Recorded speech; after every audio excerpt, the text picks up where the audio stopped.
Não renova. Prioridade é contratar. O objetivo do Flamengo é ajustar o elenco. A gente vai falar disso agora neste vídeo.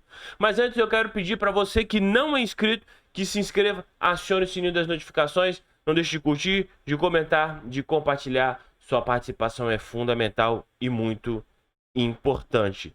Saudações do maior e melhor clube de futebol do mundo, nosso Mengão queridão. Eu sou Dobson Lobo, vamos partir então pro que interessa, que é falar aí sobre o Cebolinha, rapaz, que tá vivendo um grande momento neste ano com o Flamengo. Pode-se dizer que hoje é o principal jogador do elenco, é aquele cara em que, se você perguntar para 9 de 10 torcedores qual é o melhor jogador do Flamengo nesta temporada de 2026, eu acho que a grande maioria aí vai dizer que é o Cebolinha, né? Que ano passado passou por lesão, ficou um tempo fora aí do time do Flamengo, voltou muito bem no final do ano e segue em alta dentro do clube, né? Para mim, um dos principais jogadores dessa temporada, junto aí com o Luiz Araújo, com o Vitão, o Danilo também vem jogando muito bem, né? São jogadores que a gente consegue destacar dentro deste momento tão conturbado dentro do nosso Mengão queridão. Mas muito tem sido dito sobre negociar o Cebolinha. Ele foi colocado aí numa possível negociação do Flamengo com o Caio Jorge do Cruzeiro, né? Já foi cogitado o Cebolinha numa barca do Flamengo de saídas aí de jogadores no começo da temporada, né? A torcida chiou, pediu que ele continuasse, e eu acho que ele tem total condições de continuar, porque está vivendo um grande momento e o Flamengo não pode perder um jogador como Everton Cebolinha, muito menos para times aqui do Brasil, né? Adversários que serão adversários diretos no Campeonato Brasileiro, numa Libertadores, numa Copa do Brasil e por aí vai, né? E a gente fala sempre que o Flamengo precisa correr para renovar com esse jogador, porque o contrato dele termina em dezembro e ele pode acabar saindo do Flamengo de graça. Como eu falei aqui, tá no título, prioridade do Flamengo agora é contratar um centroavante e o Flamengo ainda não abriu conversas com o Cebolinha, tá? Já tô adiantando para você aqui a real, o papo reto aqui deste vídeo. Vamos ler aqui a informação, ó. O Flamengo vai chamar o Cebolinha após o dia 3 de março e prioriza reforços antes de avançar por renovação, tá? O caso do Everton Araújo também é o mesmo, que só vai ser renovado aí com um contrato previsto para o final de 2030, depois do jogo contra o Lanús. O Flamengo vai esperar essa decisão também para correr atrás aí de renovar com o volante Everton Araújo, tá? Então, voltando aqui a falar do Cebolinha, diretoria mantém o plano de renovação, mas só deve abrir negociação com o atacante após o fechamento da janela, né? O Flamengo mantém Everton Cebolinha nos planos para renovação contratual, mas ainda não iniciou conversas formais com o staff do atacante. Internamente, a definição é que o clube só deve chamá-lo para negociar após o fechamento da janela de transferência no dia 3 de março. Neste momento, o foco total da diretoria está na busca por reforços. O Flamengo prioriza, então, ajustar o elenco antes de tratar das renovações. Renovações aqui porque tem outros jogadores nessa situação, né? O entendimento é de que o mercado exige atenção imediata, especialmente na busca por um centroavante. Assim que a janela se encerrar, a tendência é que o clube avance nas tratativas com Cebolinha. O Flamengo precisa correr, né? 3 de março tá logo ali, hoje já é 23, o mês termina no dia 28, o mês de fevereiro é um mês curto e a janela tá ali pertinha de ser encerrada e nada do Flamengo trazer esse centroavante referência. De verdade, vem cá, chega perto aí do seu celular, do seu tablet, da sua televisão, para você ouvir a verdade. Talvez ninguém vai falar isso para você, mas eu vou falar a real para você. Para mim, o Flamengo não vai trazer ninguém até o dia 3 de março, porque o Flamengo tá com foco de fazer caixa para contratar um nome de peso no meio do ano.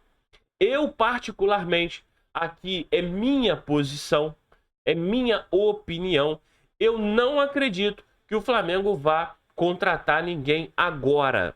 O fato de priorizar uma contratação em detrimento da renovação com o Everton Araújo, com o Cebolinha e por aí vai, é só para botar panos quentes ali, uma cortina de fumaça, né? Vamos ter que mudar o foco das coisas e tal. Faz uma promessa aqui, outra ali, mas eu de verdade não acredito, não é informação, tá? É opinião, eu não acredito que o Flamengo vá contratar ninguém nesta janela que fecha agora no dia 3 de março, e sim somente no meio do ano. Porque o Flamengo também está esperando definições do campeonato inglês, né, do calendário europeu, com a possibilidade de você poder contar com um Tati Castellanos, aí se acontecer lá do West Ham ser rebaixado. O Flamengo monitora a situação do João Gomes, que é muito difícil, mas o Flamengo também monitora, depende da situação do Wolverhampton. O Flamengo observa também o mundo árabe lá, a questão do Marcos Leonardo. É mais difícil. O Flamengo não tem interesse, o Felipe Luiz não quer o Marcos Leonardo. Mas o Flamengo faz esse movimento do cenário, projetando a contratação desse nome pro setor ofensivo, mas precisamente do centroavante para o meio do ano. Então não se iluda, tá? Eu não estou aqui para iludir vocês de forma nenhuma. Para mim, a coisa vai acontecer no meio do ano, tá? A movimentação já está no planejamento interno, essa questão da contratação. O atacante, então, o Cebolinha, poderá assinar um pré-contrato com outro clube a partir do segundo semestre. Esse cenário aumenta a necessidade de definição nos próximos meses. Mesmo assim, o Flamengo trabalha com tranquilidade e acredita em um desfecho positivo. A renovação dependerá dos termos financeiros e do projeto esportivo apresentado. Ou seja, o staff do Cebolinha também, que não é bobo nem nada, vai ver se ele vai ter continuidade de oportunidade, né? Tendo oportunidades no elenco. Porque se for para manter o atleta em tempos de Copa do Mundo, né? Cebolinha, que já foi convocado inúmeras vezes para a seleção brasileira, continuar sentado no banco, escondido no banco de reserva do Flamengo, com toda certeza o staff do jogador vai travar essa renovação para colocá-lo num clube, ainda que não seja um clube que esteja disputando todas as coisas, mas que vai dar evidência para o jogador que, com certeza, seja onde o Cebolinha jogar, no Cruzeiro, no Grêmio, o que seja, ele vai ter destaque. Até porque, como a gente falou no início desse vídeo, o jogador está num grande momento, sabe que está num grande momento, e aqui está o pulo do gato. Porque quando a gente avalia que o jogador está num grande momento, mas o jogador não consegue vislumbrar isso, é um pouco complicado, mas é totalmente o contrário, né? O Cebolinha mesmo consegue enxergar dentro de si que ele está vivendo um grande momento e que tem total condições de figurar dentro de uma possível convocação para a seleção brasileira e, quiçá, aí está presente numa Copa do Mundo. Tem condições? Tem total condições. É um jogador muito agudo do lado esquerdo, um jogador que chuta, que arrisca, que parte para cima, é bom no X1, né? Ele avança, ele tenta. Então, tem tudo sim para figurar numa convocação. Eu quero saber o que você acha. Você acha que o Flamengo tem que chamar logo o Cebolinha e renovar o contrato dele para não perder o jogador? Ou o Flamengo você acha que está certo aí, aguardando o fechamento da janela para ver o que vai acontecer? Coloca aí nos comentários que eu quero saber a sua opinião aqui nesse nosso vídeo. Beleza? Se você gostou então desse vídeo, eu quero que você se inscreva se você não é inscrito, curta, compartilhe, comente. Sua participação, ela é fundamental e muito importante aqui para o nosso crescimento do canal. Eu volto aí num próximo vídeo, tá? Ou nas nossas lives que acontecem de segunda a sexta-feira a partir das 14 horas. Lembrando a você aproveitar o ensejo desse vídeo para dizer que quinta-feira tem transmissão de novo, né? A gente vai estar aqui 1 hora antes do jogo começar, fazendo o nosso pré-jogo e depois emendando, então, na transmissão. Beleza? Então eu vou ficando por aqui. Saudações do maior e melhor clube de futebol do mundo, nosso Mengão queridão. Fui!